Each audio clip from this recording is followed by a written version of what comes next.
Hoje em dia é muito difícil falar sobre um artista desse tamanho, que absolutamente todo mundo tem opinião sobre. E com esses algoritmos cada vez mais malucos, eu não tenho nem ideia de que caminho vocês fizeram pra chegar aqui nesse vídeo, se vocês amam ou odeiam o Vitão, ainda mais quando a gente também não tem como saber se essa opinião não é baseada no comentário que alguém desesperado por engajamento fez em cima da manchete que viu em uma página de fofoca de uma matéria que ninguém clicou pra ler. Então, pra evitar esse ruído de tentar abrir o vídeo tentando chegar numa imagem que todo mundo reconhece de quem é o Vitão, que aí todo mundo ia acabar discordando em algum nível também, eu vou tentar fazer isso da maneira mais honesta que eu encontrei, que é falando sobre como eu conheci o trabalho dele, sem pagação ou falsidade. Comentei pra engajar, mas dei uma chance pro papo antes de ferver o sangue. A primeira vez que eu ouvi falar sobre o Vitão foi em dezembro de 2018, numa faixa do Devasto Prod, que era só um feat com Rashid, Junior Dredd e Coruja BC1. E se tu não sabe quem é o Devasto, foi só o cara que juntou os maiores nomes de 4 gerações do nosso rap na faixa O Céu é o Limite, com Mano Brown, Rael, Emicida, Rincon Sapiência, PK e Djonga. E ele produziu várias dessas colaborações incríveis na época, juntando Amir e Freud e Negrali na mesma faixa. O verso do Vandal na música com Diomedes e o Junior Lorde segue até hoje um dos mais pesados dos últimos anos no rap. Enfim, foi nesse contexto que eu conheci o Vitão. Ainda que a parada dele fosse um pouco mais cantada, com uma pegada de R&B, a gente tá falando de uma cena de rap. O Devasto sempre acentuava isso na direção dos clipes, na textura e na escolha dos cenários onde colocava os artistas pra cantar. E daí vocês sabem, a coisa escalou muito rápido, o Vitão já era um cara talentoso e poucos meses depois disso lançaria Café, o feat com a Anitta e com a Luísa Sonza. Eu não vou me estender aqui, não é como se eu conhecesse o Vitão nem nada, mas o ponto é que em pouquíssimo tempo ele já estava sujeito a um nível de exposição onde, com tantos olhares sobre ele, cada pessoa parece começar a ter certeza de quem tu é, como se tu meio que começasse a pertencer a elas, ou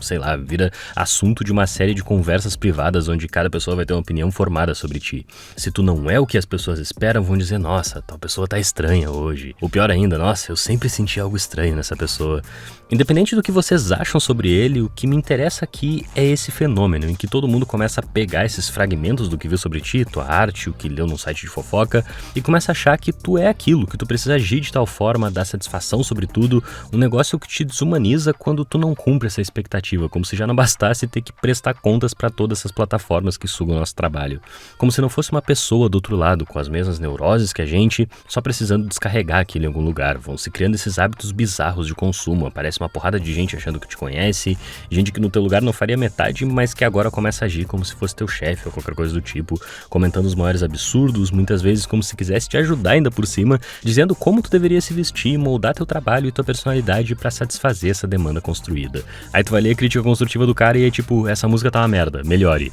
Não sai da minha cabeça aquilo que o Kendrick fala, e eu discuti no meu vídeo sobre o último álbum dele aqui no canal, sobre ter percebido como em certa altura era mais importante pra carreira dele posar ao lado de alguém, tá em determinado evento, ter sua imagem devorada por lentes e flashes, do que a música de fato. Como querem ver ele estático, como uma obra no museu, e que com cada defeito dele hiper exposto nas redes para milhares de olhares, de todos os ângulos possíveis, nem seu melhor lado teria sobrevivido se ele não tivesse aprendido a se perdoar por milhares de vezes. A gente meio que ser obrigado a falar dessas coisas quando decide fazer um vídeo sobre o Vitão, por exemplo, me lembra muito esse lance da música ser total segundo plano quando tu chega em determinada posição do mainstream. Vale qualquer coisa porque só o que importa é vender alguma coisa. Se eu só comentasse sobre a música do Vitão aqui, dificilmente conseguiria atravessar 1 centímetro que fosse dessa barreira. A música verá só um tipo de adereço, um barulho, um ruído, uma distração, porque o que importa é devorar as pessoas. Mas belo dia eu tava compartilhando o último lançamento aqui do canal quando esbarrei num tweet do FBC. Eu tinha acabado de fazer um vídeo sobre o último álbum dele, super performático, que discute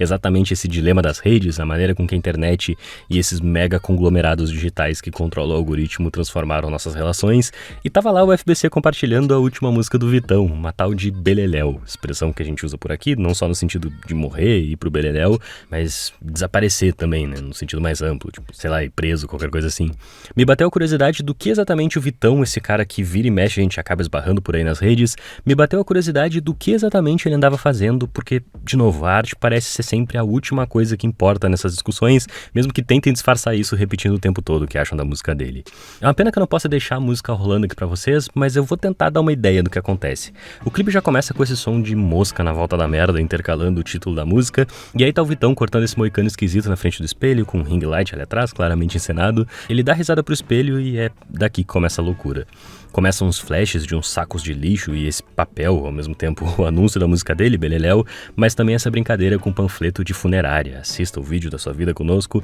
embaixo daquele cocô no meio da rua. A primeira vibe da música é até um tanto muito otimista, mas quando ele vai cantar que só queria ter um pouco de sorte para não ir pro beleléu, a música para quando ele engasga com essa mosca que, vale lembrar, provavelmente tava voando ali na volta da merda. Daí em diante, a gente parte da ideia de que o Vitão possivelmente faleceu do jeito mais medíocre do universo, engasgando com uma mosca cagada ali no meio da rua, e daqui em diante o que a gente tá vendo é só tipo um cadáver, um Vitão zumbi cantando a música. Sem nada pra me preocupar, ele vai dizer na letra, já que é tudo uma ilusão. A música tem essa energia meio punk, meio rebelde, ele traz os elementos de rock, que, de novo, é uma pena que eu não posso deixar tocando aqui, enquanto vai gritando cada vez mais pra todo mundo ir junto pro beleléu, num refrão que repete, pra que te ver se eu posso ter você. Tem alguns cenários da música que mais parecem se passar em uma clínica psiquiátrica, o que me lembrou de cara aquela conversa que a gente teve lá no começo do ano aqui no canal sobre o New Jeans. Lá elas não só falam coisas como não importa mais quem eu existo pra você, como as integrantes do grupo também aparecem em um dos clipes como uma espécie de pacientes ali. Vai até além, na verdade, com uma das cenas elas sendo substituídas por essas outras funções ali na mesa, tipos reconhecíveis da sociedade sul-coreana,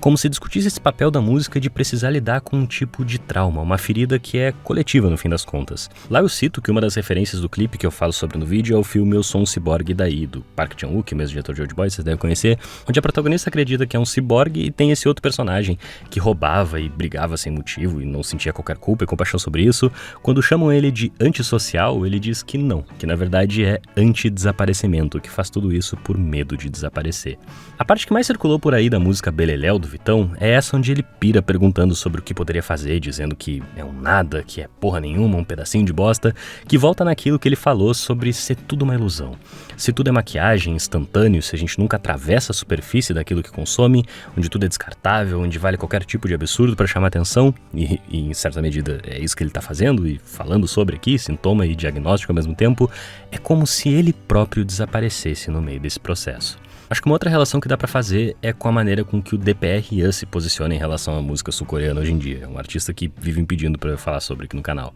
Eu imagino que quem pede por isso nem faça ideia, mas eu acompanho ele desde 2012, quando ele chegou a fazer parte de um grupo de K-pop que eu adorava na época, chamava X-Clown, que não chegou a durar muito e o Ian nunca voltaria a ser um idol realmente, mas continuaria achando formas um tanto particulares de se relacionar com o mainstream. Ele começa a dirigir uns clipes, inclusive o Vitão também assina a direção desse clipe dele, e conversar mais com a cena de hip hop sul-coreana, nessa transição da forma de consumo mais voltada pra internet ali, e só bem recentemente lançaria a carreira solo, onde não é que os elementos da performance do K-pop, a dança, o artifício, o exagero, o estímulo, não é que essas coisas deixam de aparecer, mas elas aparecem aqui perturbadas, distorcidas, degradadas, como se buscasse expressar no trabalho dele um cansaço, uma desilusão, esse desgaste em relação ao cenário e à indústria, esse estado cada vez mais brutal de competição que as coisas vão ficando, onde a gente não consegue não se comparar. Mesmo que aquilo que se produz no K-pop fosse ser considerado praticamente experimental perto do que rola no pop aqui no ocidente, o artista vai dizer: esqueça meus encantos, eu nunca serei o mesmo, chegamos até aqui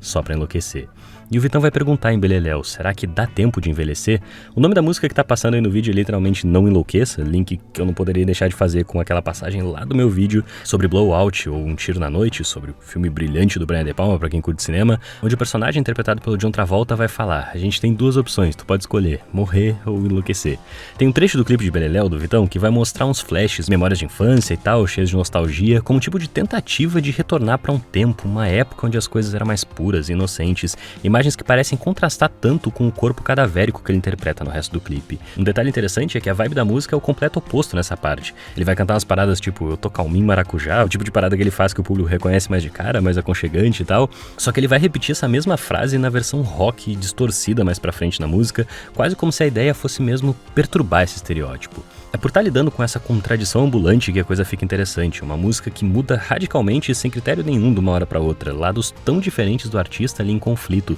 Vai ter até uma versão em samba da música no final. Como se a nossa percepção sobre o Vitão surgisse do que a gente imagina a partir dessa contradição e não dos elementos isolados. Não dá pra tirar uma imagem estática de quem ele é nesse clipe porque ele tá sempre rejeitando isso de alguma forma. São nessas brechas, nesses espaços que levam a parada pro campo da imaginação, do impossível de definir, de colocar em palavras, do sentir mesmo, que manchete ou roteiro nenhum nunca vai conseguir explicar em sua totalidade, que surge a possibilidade de um novo tipo de conexão com quem tá cantando ali. E sinceramente, quem repete por aí que a música do Vitão é ruim, não é como se qualquer dessas pessoas fosse ligar quando ele fizesse uma parada realmente da hora, minimamente diferente. E é só isso que eu tô querendo dizer, que o trampo tá massa, pode nem ser o tipo de coisa que eu mais curto ouvir, mas se o Vitão é considerado um artista que faz parte do mainstream, que chega na gente de um jeito ou de outro, é o tipo de coisa que a gente não precisa ir atrás, eu não acho de exagero dizer que Beleléu é sim uma das paradas mais divertidas e inusitadas dessas que eu acabei acabei esbarrando. Ainda que no canal com faixas de mais de 150 milhões de visualizações, essa aqui não chega nem perto de receber a mesma atenção. Ficam repetindo por aí que a música brasileira tá uma merda, que não sai mais nada que presta, mas só nesse ano aqui no canal eu recomendei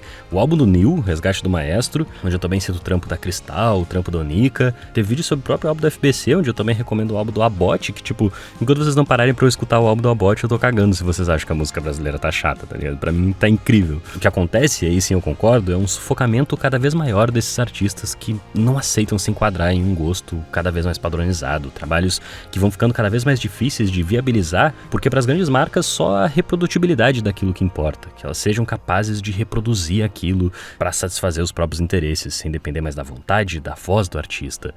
Eu sei que isso é uma batalha perdida, mas se a gente não se interessar de verdade pelas pessoas, a máquina, o algoritmo vai pensar por nós, decidir quem a gente é, com quem a gente conversa, o que a gente assiste, e daqui a pouco a gente está se expressando exatamente como todas as empresas sonham que a gente se expresse, só conseguindo pensar a arte a partir dessa lógica utilitária de consumo, do que é certo, do que é errado, do que é bonito, do que é feio, do que vale ou do que não vale a pena, como se existisse esse tipo de coisa quando a gente fala de cultura. Esse vídeo não é nenhum tipo de defesa do Vitão nem nada, lembrem que a gente nunca é só o que vocês conseguem ver por aqui, mas eu sinto que é essa falsa moralidade, esse falso bom gosto que ele tenta provocar numa música que, pensem o que quiserem sobre ela, é valiosa na medida que consegue realizar a proeza de transformar todo esse controle, toda essa exposição e paranoia em expressão. Meu nome é Henrique, eu acabei desabafando um pouco nesse vídeo, mas valeu pra recomendar algumas coisas também, que, como eu disse, tem vídeo aqui no canal de 2 dos melhores álbuns do ano, vão estar aí na tela pra tu assistir. E se tu curte nosso trampo 100% independente, essas conexões malucas que tu só vai encontrar por aqui, não esquece de deixar aquela contribuição pra gente lá em apoia.c/quadrembranco, qualquer valor ajuda, qualquer mesmo, e é literalmente o que banca a gente hoje em dia pra não ter que ficar enchendo de publi duvidosa aqui no canal. Esse fim de semana agora vai rolar encontro dos apoiadores no nosso Discord, onde a gente troca ideia ao vivo ali com o pessoal, ouvindo um som, assistindo alguma coisa, então corre lá que dá tempo de contribuir e participar do evento, tu pode parar quando tu bem entender também. Por hoje eu acho que era isso e até!